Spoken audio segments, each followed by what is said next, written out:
Olá, começamos agora mais um Frente a Frente, neste horário, ao vivo pelo Facebook. Hoje eu recebo a professora Consuelo Correia, ela que é presidente do Sindicato dos Trabalhadores em Educação no Estado de Alagoas, pela terceira vez consecutiva, ela foi reeleita, não é? E ela fala hoje também sobre a educação pública de qualidade, o financiamento da educação pública de qualidade, como também sobre o projeto polêmico Escola Livre, que popularmente tornou-se conhecido no Brasil inteiro como o projeto da Escola Sem Partido. Esse projeto tramita no Congresso Nacional e tem sido alvo de várias ações diretas de inconstitucionalidade no Supremo Tribunal Federal. No dia 28 de novembro, o Sinteal se fez presente lá no Supremo Tribunal Federal para acompanhar o julgamento que começaria neste dia sobre esse projeto. E aí não aconteceu. Professora, inicialmente vamos falar sobre essa questão e aqui eu agradeço mais uma vez a sua presença para um tema polêmico e o Frente a Frente está aberto à discussão com o sindicato ou qualquer outro segmento da sociedade que tem interesse nessa questão. Então, comecemos pelo julgamento que não iniciou como estava previsto. O que foi que aconteceu de fato? E obrigada por estar aqui. Obrigada a você, Gorete, mais uma vez estamos aqui. Agradecer também aos telespectadores que nos estão nos vendo. Para nós foi com grande surpresa que este projeto foi tirado da pauta, até porque nós passamos 20 dias nos articulando com outras instituições, nossa assessoria jurídica acompanhando, foi a Brasília antecipadamente, para dialogar com outras universidades, o UNB e as pessoas que permeiam, que estão ali naqueles espaços de poder. A Confederação Nacional... A nossa confederação, a CNTE... Esteve presente, né? Nossa assessoria jurídica também da CNTE esteve lá, da UNB, outros movimentos sociais. E no dia anterior começou a circular nas redes sociais que o projeto tinha sido tirado da pauta.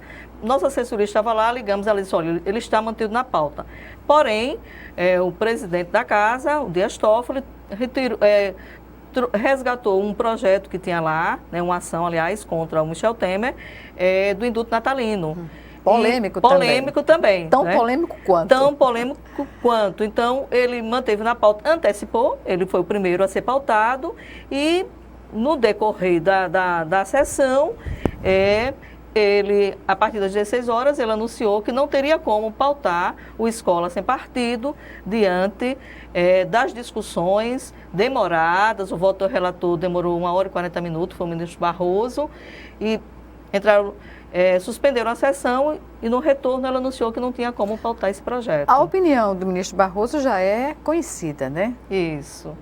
E nos traz preocupações, porque até então, sim, do ministro Barroso é conhecida. Ele afirmou categoricamente que essa lei é inconstitucional, né? Ela fere aos princípios de direito de cátedra dos docentes, é uma ameaça ao convívio social, é uma grande ameaça para nós, liquida a escola pública, que é um espaço de formação humana, de afirmação de valores democráticos, diversidade cultural, do respeito ao outro, da solidariedade. Então, é no espaço escolar que há esta formação humana e que este projeto, que esta lei que foi aprovada aqui em Alagoas, foi o primeiro estado a aprovar a lei, nega esse direito que está posto na Constituição Federal, no seu artigo 206. Pois bem, diante do ponto de vista socioeducacional, qual é a importância de este projeto ser julgado no Supremo Tribunal Federal, não é, para, digamos assim, demarcar alguns limites, digamos, da constitucionalidade? É importante que o Supremo Tribunal Federal dê uma posição antes de o projeto ser encaminhado à votação no plenário no Congresso? Com certeza. Para nós, é a Suprema Corte, né? Ele definirá lá no Supremo Tribunal Federal e, certamente, daí para frente, os outros projetos que estão em curso cairão por terra. Lá é a finalização de todo este movimento, né, que toma corpo no nosso país. Então, a nossa expectativa que ele seja pautado lá no Congresso, que seja definido lá, é muito grande e que ele definirá as nossas vidas, porque é algo muito perigoso para nós, docentes, sermos vistos como um elemento perigoso, que precisa ser amordaçado, que precisa ser silenciado. Seremos os primeiros profissionais e os únicos a perder a liberdade de expressão, a perder o direito do confronto de ideias no espaço de trabalho. Então, isso é muito perigoso para nós, enquanto profissionais da educação que formamos pessoas. Bem, eu vi um vídeo que está circulando, né, nas redes sociais, de autoria feita pelo filósofo Olavo de Carvalho, no qual ele questiona a denominação desse projeto de ter surgido no país com essa titulação de escola sem partido. Ele defende, inclusive, que não existe ambiente nem escola sem partido, porque ali é o confronto, como a senhora falou, das ideias, não é? Do contraditório, e que é um encaminhamento incorreto trabalhar uma ideia a partir de um projeto de lei, porque isso não se trata de uma ação efetiva, não é? Mas da discussão das ideias. E aí, como se situar dentro dessa avaliação que é feita justamente por um filósofo que está ligado a setores mais conservadores no país. Ultraconservadores, né? Aquele vídeo eu assisti, eu achei importante, porque ele desconstrói essa fala da escola sem partido, que na verdade essa história de escola sem partido não é nada inocente, é alguém que está tomando partido mesmo, está querendo desconstruir essa ideia que nós não devamos discutir, debater política no espaço da escola, porque as pessoas estão desacreditadas nos partidos políticos, nas instituições, e querem, nesse sentido, manter com que pessoas que estejam já há 190 anos nesse poder, se mantenham mandando em nós. Né? Famílias tradicionais que há 190 anos estão no poder. São os filhos, os netos, bisnetos, tetranetos que estão aí. Então, política é algo que não se deva questionar em sala de aula. Mas também quando ele coloca da escola que o nome do projeto devia ser Escola Sem Censura, e que não deveria ser logo ir para o judiciário, e sim ser debatido com as pessoas, debatido com a comunidade, com a sociedade, primeiro se construir essa escola sem censura, para dar oportunidade do docente debater o que ele apresenta, a proposta dele na proposta pedagógica, mas que dê a oportunidade de mostrar o contraditório. E isso já é feito. Pois é, o que se leva em consideração é justamente o projeto, ele está ancorado na defesa contra a doutrinação que surja nas escolas por parte dos professores. E para a elaboração desse projeto, isso é unânime no país, que não há uma pesquisa, não há um documento que dê sustentação a essa afirmação. Né? No sentido, eu vi várias entrevistas com analistas políticos, como também professores, setores do judiciário, e nada fundamenta essa questão da doutrinação nas escolas. Algo que, claro, pode acontecer, deve existir, mas não de uma forma, digamos, generalizada. E nesse sentido, a pluralidade das ideias, professora, fica comprometida, porque o professor, ele também não pode chegar numa sala de aula e dizer que o certo é isso, ou fazer campanha eleitoral, que é isso que está colocado no bojo do projeto. Mas não pode inviabilizar uma discussão política, de saber que partido representar, qual é a representação dos partidos, entender a política como um todo, mas sem declinar para uma tendência ou outra. Gorete, a sua pergunta é bastante pertinente com relação a essa questão política partidária e a questão da doutrinação. Quiçá nós, profissionais de educação, fizéssemos doutrinação. Nosso país, acredito eu, que não estaria como está hoje, até pelo momento que nós vivemos nos últimos 14 anos, pelo quadro político que nós tivemos, nós teríamos avançado em muito, né? Então, essa questão de fazer política partidária, e você bem coloca, ninguém consegue apresentar números, pesquisas, que profissionais da educação estejam fazendo doutrinação. Isso é falácia, né? Isso eles tentam mudar o foco do que eles querem, desse currículo da educação, do currículo escolar que está em disputa. O fundamento... A questão de fundo seria a grade curricular da certeza. Escola pública? Não tenhamos dúvida. Em que, por exemplo, professora? Olha, o artigo 206 da Constituição, no seu inciso 2, ele diz: o ensino será baseado na liberdade de aprender, de ensinar, pesquisar, divulgar o pensamento, a arte e o saber. O que é que eles colocam no projeto de lei? Liberdade de aprender no campo acadêmico. Nós não temos o direito de ensinar. Receba. Como é que eles são maquiavélicos? Liberdade de aprender, de ensinar, eles retiram da lei. No inciso 3º, pluralismo de ideias e de concepções pedagógicas. Pluralismo de ideias no âmbito apenas acadêmico. Concepções pedagógicas desaparecem. Né? Então, eles tentam mudar, retiram a nossa liberdade de expressão, a nossa liberdade de cátedra do espaço escolar. E nós, que estamos lá no espaço da escola, temos que dizer para os nossos alunos, aqueles que frequentam, a escola, ela não pode estar proibida de dizer o direito que os nossos alunos têm, de mostrar as raças do Brasil, ensinar o que é feminismo, a questão do gênero, o respeito ao outro, a diversidade cultural, a solidariedade. Porque está na realidade da vida, Isso, né? Está na realidade da vida. Isso é formar cidadão. Então, é esse papel... Tolerâncias também, não é, A intolerância também. E quando você coloca... E aí a gente se aprofunda quando a gente percebe que é o currículo escolar que está em disputa. O que é que se coloca hoje com a reforma do ensino médio?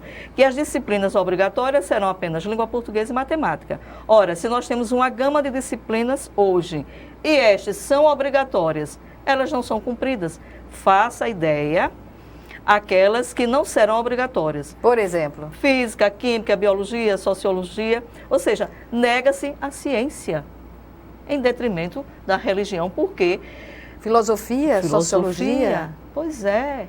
Então, mas aí é justamente a essência do conhecimento. A essência, né? Do conhecimento. É ensinar a pensar. É ensinar a pensar. E é isso que é retirado.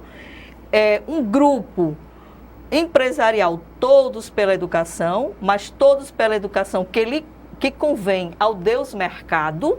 Então, vamos preparar esta geração para o mercado de trabalho, mão de obra barata, que não precisa pensar. E aí, nós profissionais de educação, passamos a perder a nossa autonomia pedagógica, porque esses projetos, eles já vêm prontos. O que se ensinar para os alunos da escola pública? Professora, muitos analistas questionam que o surgimento do projeto pode, inclusive, contribuir para o acirramento das adversidades na escola em relação ao que se coloca no projeto. E que poderia-se encontrar uma forma de corrigir alguns excessos que ocorrem, digamos, em sala de aula, investindo na gestão escolar. É possível corrigir essas distorções que possam existir por meio da gestão escolar? Eu acredito que sim, Gorete. Onde se prepare a gestão escolar, que ela não seja apenas o que se discute hoje, a gestão escolar lá do espaço da escola, do chão da escola, de ser apenas o diretor da escola, mas empoderar a comunidade escolar para que ela conheça verdadeiramente qual o papel de se debater a pluralidade de ideias da escola pública como uma formação humana firmada nesses valores, ela é fundamental, porque as pessoas elas estão alheias, né, do que está por trás dessa escola sem partido. Como eu coloquei para você, essa questão que vem como pano de fundo para atender a esses grupos empresariais que têm esses institutos, Ayrton Senna, Lehman, CIA, que vendem seus projetos. e dizem o que é que a gente vai ensinar para as nossas crianças. A escola para pobre, o que é que eu devo dar?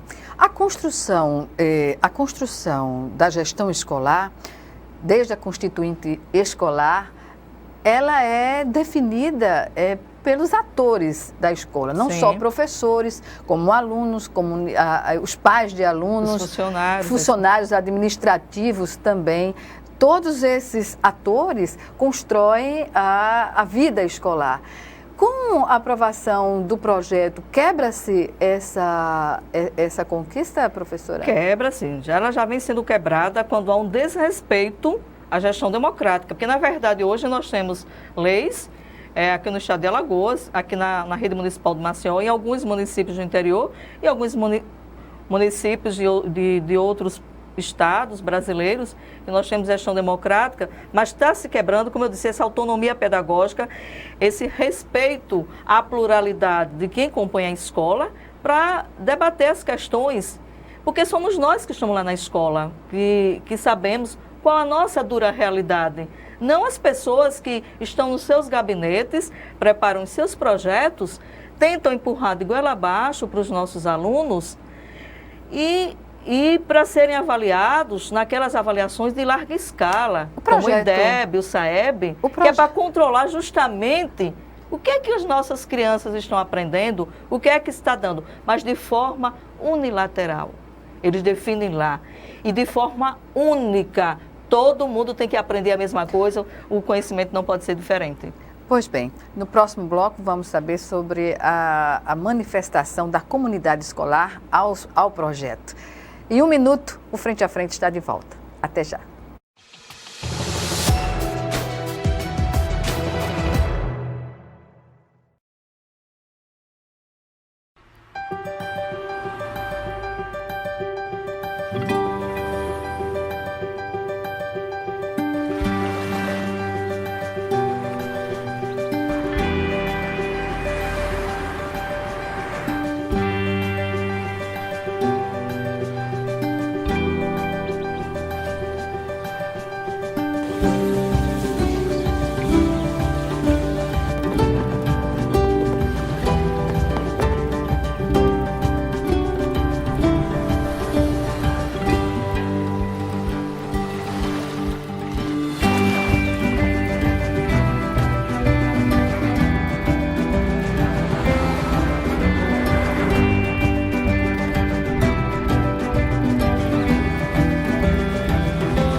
Estamos de volta com Frente a Frente, que hoje recebe a professora Consuelo Correia, ela que é presidente na terceira gestão do Sindicato dos Trabalhadores em Educação no Estado de Alagoas, o Sinteal, e a nossa discussão no momento ainda é sobre o projeto polêmico Escola Livre, que ganhou o nome nacionalmente mais popular de Escola Sem Partido e que está aí numa queda de braço, não é, digamos assim, entre os autores do projeto e a comunidade acadêmica em todo o país.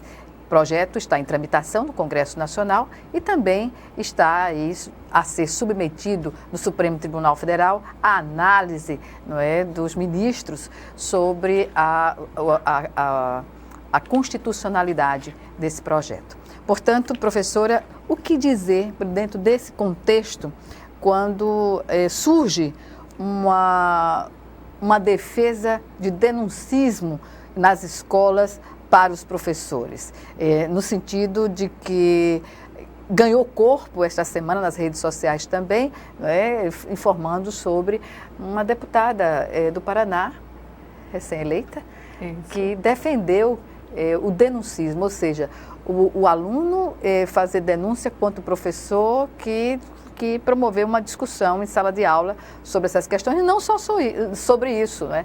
Como a senhora vê, pela experiência, uma proposta como essa? É uma proposta muito perigosa, porque ele tenta intimidar esses profissionais que estão lá no espaço da escola, cumprindo um papel importantíssimo e sendo visto hoje como um elemento perigoso na sociedade, que nós não somos, né? Tentando nos silenciar, tentando nos tirar essa liberdade, né? Então, essa lógica de desqualificar o profissional da educação, o docente, que hoje já não tem valorização, né? Não tem prestígio social e nos vemos hoje sendo atacados por um grupo que acha que é superior à lei, porque nós temos um arcabouço de legislação que nos dá esta garantia de fazer esse debate em sala de aula. Nós temos a nossa Constituição, que está lá, concepções pedagógicas, pluralismo de ideias.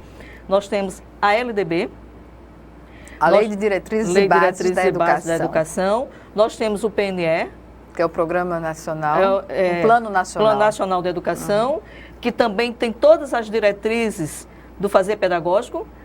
Então, são pessoas que não conhecem o que é uma escola pública, nunca passaram nem na porta de uma escola pública, não sabem, não conhecem e querem impor para nós uma lei para desprofissionalizar aquele que é tão importante e que é decantado nas campanhas eleitorais, que é o profissional mais importante, que forma todos os outros profissionais. Professora,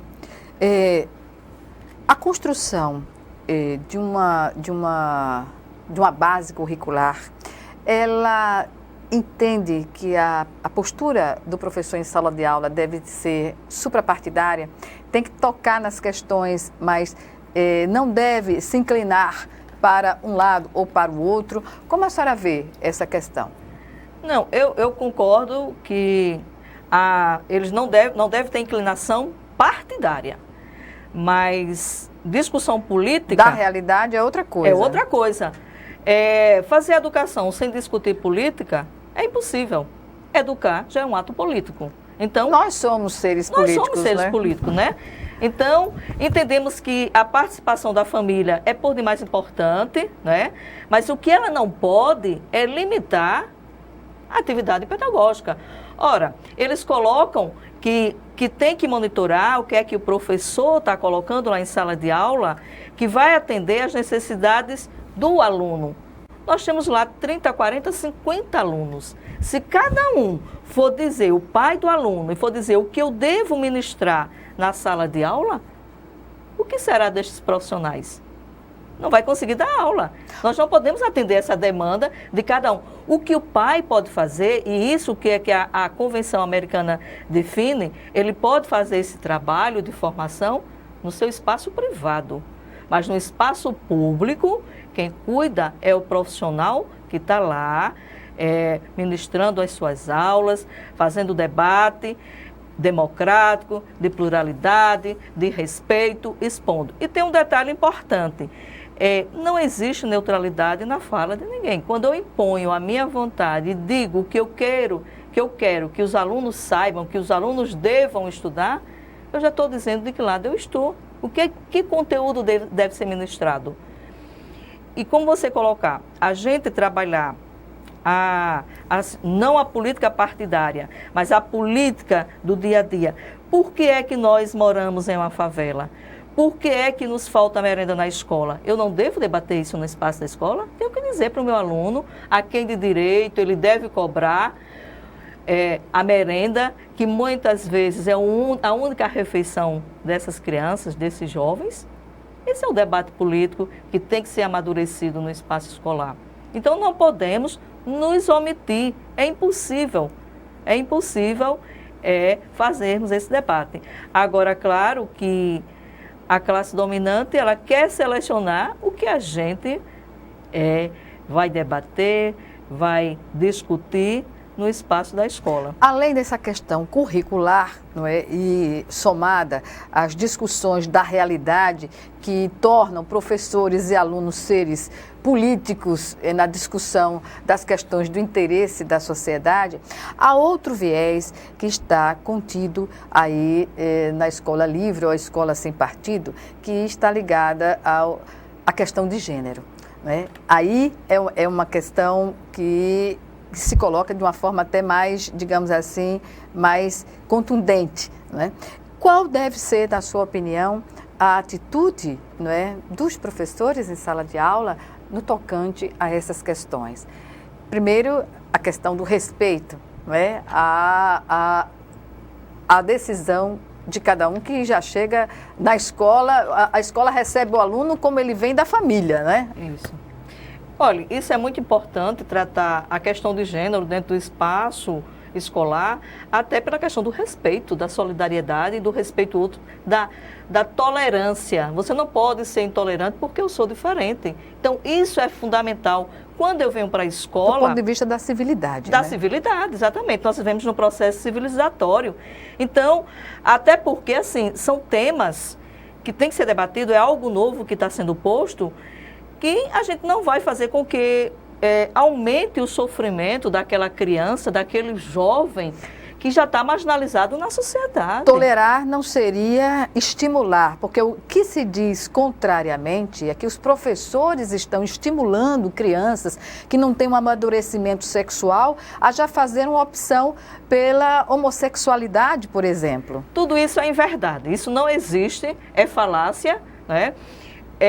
Nós temos um papel fundamental, justamente de informar a esses meninos, a essas meninas, essas temáticas. É a desinformação dessas crianças, elas dos existem, pais. né? Elas existem. É fato. É fato, é inegável. Não é a escola que forma uma adolescente homossexual, de não é? jeito nenhum. Então, a gente jamais pode suprimir essa questão do gênero, né? Essa questão do gênero, a violência contra a mulher, que muitas vezes acontece dentro da sua casa, e você também não poder debater, né? Então, é fundamental que nós façamos, porque a desinformação só leva a isso, só decorre em um sofrimento maior dessas crianças, que muitas vezes sofrem bullying dentro da escola, na maioria das vezes, e acabam abandonando a escola. Professora, no final das contas, se essa lei for aprovada no Congresso e se tornar uma lei nacional, ela pode se transformar numa lei inútil do ponto de vista do que, de fato, a escola vai considerar no dia a dia, nas suas relações sociais ou pedagógicas? Eu acredito que sim, vai ser uma lei inócua, porque nós profissionais da educação, nós temos algo inerente a nós, enquanto esse profissional, de fazer esse debate da sala de aula. E não é uma lei que vai nos impedir de colocar essas temáticas no espaço da escola. O que pode acontecer é de sermos um pouco mais cautelosos na forma de nos colocarmos lá no debate. Porque há infrações que os professores serão penalizados, evidentemente, né? E a infração, o que se coloca principalmente aqui na lei aqui em Alagoas, ela não é tanto quanto. O pior é o que fica para nós no emocional, a perseguição, não é? A exposição desse profissional que vai para as mídias sociais, que é notificado, ou pelo Ministério Público, que é abordado pela polícia, como teve alguns profissionais, não aqui no estado de Alagoas, mas já foram abordados. Essa criminalização pode contribuir, digamos assim, para abalar a relação de confiança entre os alunos e os professores em sala de aula? Isso, você falou numa coisa que eu tinha esquecido. Abala, sim, essa relação de confiança que foi construída ao longo dos anos, porque aquele que nós mantínhamos uma relação de confiança passa a ser os nossos delatores. Alunos e pais serão os nossos delatores. Eu conversava com uma companheira minha na quinta-feira, e ela colocou que numa escola pública aqui em Maceió, uma criança de 8, 9 anos, terceiro ano do ensino fundamental, da primeira etapa, estava gravando um áudio da professora lá, conversando.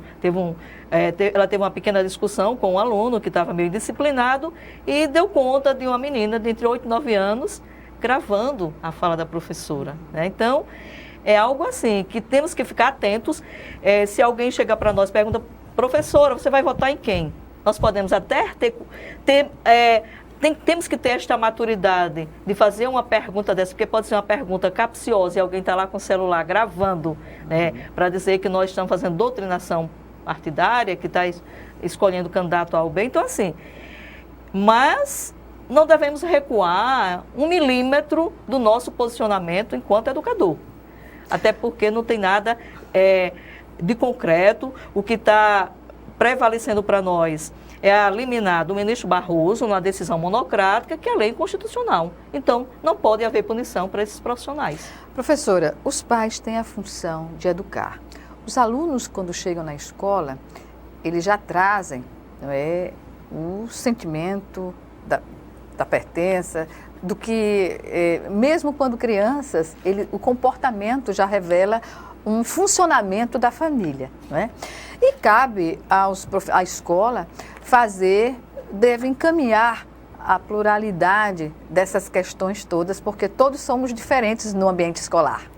Todos somos diferentes. Ainda que não seja uma questão de gênero, mas as famílias em geral vêm com a sua característica própria, né, de relacionamento familiar. E nesse contexto,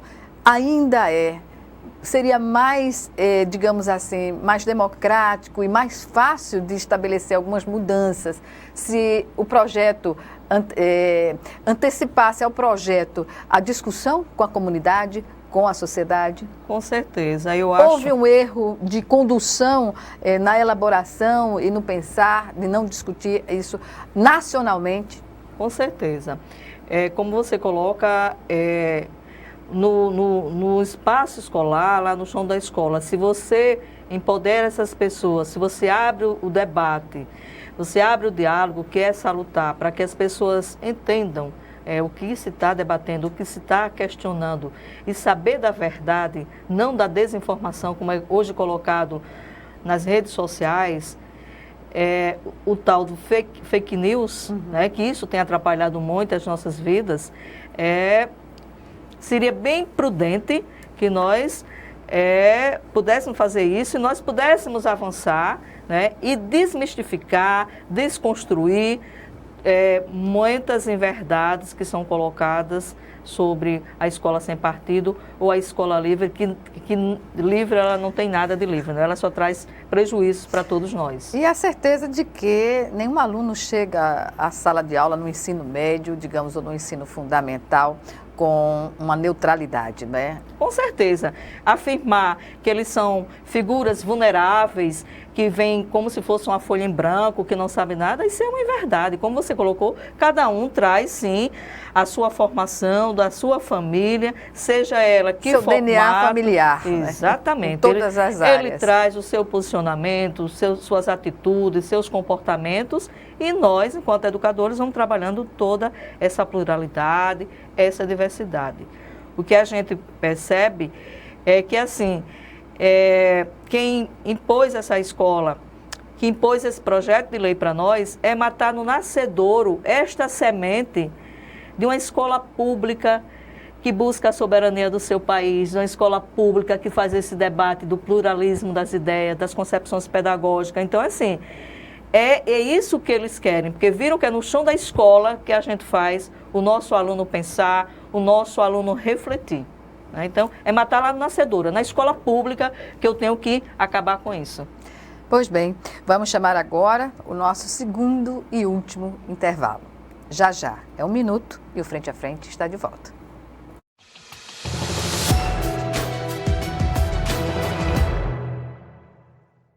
O verde das florestas está em nossa bandeira e ainda que tentem destruir nosso maior patrimônio, nunca vamos deixar de lutar por ele. Por nossas vidas, por nosso planeta, por nossos filhos e netos. Somos independentes, somos Greenpeace. Batemos de frente contra governos e empresas que roubam as riquezas do planeta.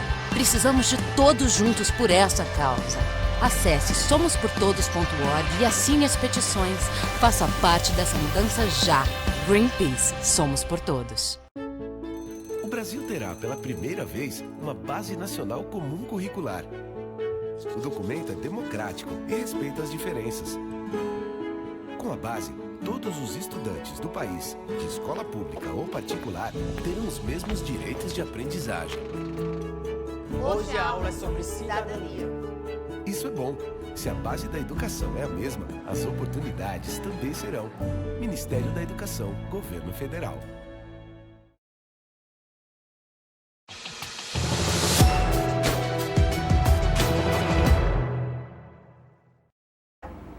Estamos de volta para o terceiro bloco do Frente a Frente, que hoje recebe a professora Consuelo Correia, ela que é presidente do Sintel, Sindicato dos Trabalhadores em Educação no Estado de Alagoas.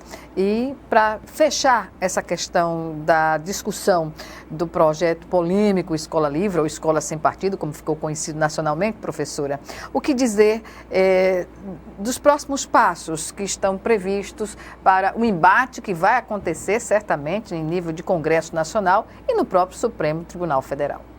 Nós estamos aguardando que o projeto seja pautado mais uma vez lá no STF, muito embora uma preocupação durante esse período, porque é um recesso, né, da Justiça, mas estamos articulados com várias instituições, várias entidades, para esta movimentação, estar dialogando com um e com o outro e fazer conversas mesmo, né, porque várias entidades, várias instituições jurídicas se posicionaram já contrário ao projeto AGU, a PGR, o STF, então várias instituições já se posicionaram contrário, justamente por entender que deve se respeitar o pluralismo de ideias, as concepções pedagógicas. Então, estamos numa expectativa muito grande que nós consigamos reverter todo este quadro que está posto para nós da censura da escola pública, porque na verdade ele está posto para a escola pública e não para a escola privada. E o que a gente entende é que o pai que pode, as famílias mais abastadas da sociedade, ela pode escolher onde seu filho vai estudar. Então ele pode escolher as disciplinas que ele quer que seus filhos aprendam, estudar até fora do país, mas os nossos não, tem que aprender o que eles direcionam. Então, o que é que a gente percebe? Que o fundamentalismo religioso é um fenômeno presente muito em diversas confissões religiosas e está querendo se sobrepor à lei, impor a toda a sociedade, né? Eles se consideram acima da lei e tira o foco realmente do que é fazer uma escola democrática, uma escola plural, uma escola diversa. Escola é ambiente de formação de cidadania, não é? Desde sempre. Professora, agora falemos sobre financiamento da educação pública de qualidade para todos. Pelo menos é o fundamento, não é, de uma escola pública em qualquer país, e o Brasil não pode fugir a essa regra. O que dizer hoje, qual é a preocupação maior da categoria dos professores sobre o próximo governo quanto a essa questão? Nós temos muita preocupação, até porque nós temos uma emenda 95, que fere de morte todo o povo brasileiro quando tem um ajuste fiscal por 20 anos e, óbvio, menos recursos para educação, para saúde, para segurança, para todas as políticas públicas, assistência social, todas elas. Então, já temos mais ou menos o desenho do que vai acontecer conosco, o conjunto de servidores e todo o povo brasileiro, a diminuição da garantia de direitos. Fusão do Ministério da Educação, por exemplo, com Cultura. É uma preocupação, não é? Uma grande preocupação para nós, quem trata das questões educacionais, os técnicos que estão lá, muito embora parte deles não entende muito de educação, traz os seus projetos, trazem as suas ideias neoliberais, que também traz prejuízos para nós, mas menos recursos para a educação, o que se apresenta como os recursos do Fundeb muito pequeno, uma diminuição grandiosa para nós, profissionais de educação, os recursos do Fundeb, uma preocupação muito grande. O Fundeb acaba em 2020, né? Então, foi um fundo que foi criado desde 97, em 2000 era Fundef, depois em 2007 o Fundeb, que ampliou para toda a educação básica, que antes era até... Desde a educação infantil. Da educação infantil até o ensino médio, que anteriormente era só o ensino fundamental. Inclui creche também? Inclui creche também. Como se explica, professora, que a construção de creches é muito inferior à necessidade, à demanda existente, sobretudo nos municípios? Infelizmente, o que a gente ouve de alguns gestores, que o aluno da creche, ele custa caro. Não é investimento? Não é investimento, pois é. Custa caro porque o número de crianças é um número reduzidíssimo, porque, claro, creche, você está dizendo, você não tem conta, nem dá uma demanda de 20 nem 30 crianças. Mas há um déficit imenso no estado de Alagoas e no país como um todo. Há uma dívida social, uma dívida histórica com as nossas crianças, que é a base de formação para o ensino fundamental. E a gente sabe o quanto é importante o desenvolvimento da personalidade dessas crianças quando elas não têm acesso à educação, desde a creche, a educação infantil, que é a educação infantil que começa com a creche. Então, é negado esse direito. E as mães também que trabalham, que não têm onde deixar suas crianças. Então, há um déficit muito grande com relação à creche para as nossas crianças. Então, há uma preocupação que esses recursos estão vindo reduzidos, o Fundeb está acabando e não se tem proposta de ter um novo fundo para a educação. Estamos para substituir esse fundo, que é uma cesta de impostos que garante minimamente que tem a legislação que garante a valorização desses profissionais. Mesmo que seja pequena, mas a gente tem algo que define. Bem, e o que dizer da terceira reeleição, digamos assim, para a presidência do Sindicato dos Trabalhadores na Educação? O que é que se coloca hoje como desafio maior no âmbito do estado de Alagoas para os profissionais da educação? Primeiro, dizendo, de responder a sua pergunta, que esta vitória nossa, essa gestão, ela tem um gosto de vitória muito mais forte. Por quê? Porque o nosso processo esse ano ele foi judicializado, tentaram apagar a nossa história, colocando inverdades nas redes sociais, na imprensa, mas a categoria deu a resposta. 70% dos votos válidos foi para a Chapa 1, porque nós temos luta, nós temos história. Nós somos um sindicato que não defendemos apenas a nossa corporação, é um sindicato de frente ampla, que está nas lutas mais gerais da sociedade, no combate ao racismo, à homofobia, no combate da violência contra as mulheres. Então, assim, defendendo a reforma agrária. Então, estamos em vários espaços, né? Nos conselhos de controle social, Fundeb, Conselho da Merenda, Conselho da Criança e do Adolescente. Então, estamos aí nesses espaços. Então, nós temos, sim, um trabalho prestado à sociedade alagoana. O sindicato é um instrumento organizativo da classe trabalhadora, é um patrimônio do povo alagoano. Então, nós cumprimos este papel. Temos algumas críticas devem ser feitas? Deve sim, porque quem está na gestão precisa melhorar, precisa acompanhar. Mas foi uma vitória tamanha para nós, num interstício de 60 dias, que era para 30 dias, que se estendeu, mas conseguimos sair vitoriosos desse processo e já agradecendo a nossa categoria. E qual o maior desafio? Maior desafio nessa gestão? A valorização dos profissionais, como eu coloquei anteriormente. O Fundeb está acabando em 2020, precisamos travar esta luta, cobrando dos deputados, principalmente dos nossos representantes alagoanos, o adoecimento da categoria, que é muito grande, a síndrome de burnout, a síndrome da desistência, o adoecimento, a depressão, que está muito no espaço escolar, as previdências públicas que estão descapitalizadas, então isso é uma preocupação. Mas vamos sim honrar os nossos compromissos, as nossas propostas de trabalho. Os nossos companheiros não tenham dúvida que nós vamos empunhar a bandeira de todos esses direitos e de novas conquistas. Professora Consuelo Correia, eu agradeço mais uma vez a sua participação no Frente a Frente e até uma próxima oportunidade. Nós aqui agradecemos e estaremos sempre nas ordens. Obrigada. Obrigada a você também que nos assistiu e até o nosso próximo encontro aqui, Frente a Frente, também com você.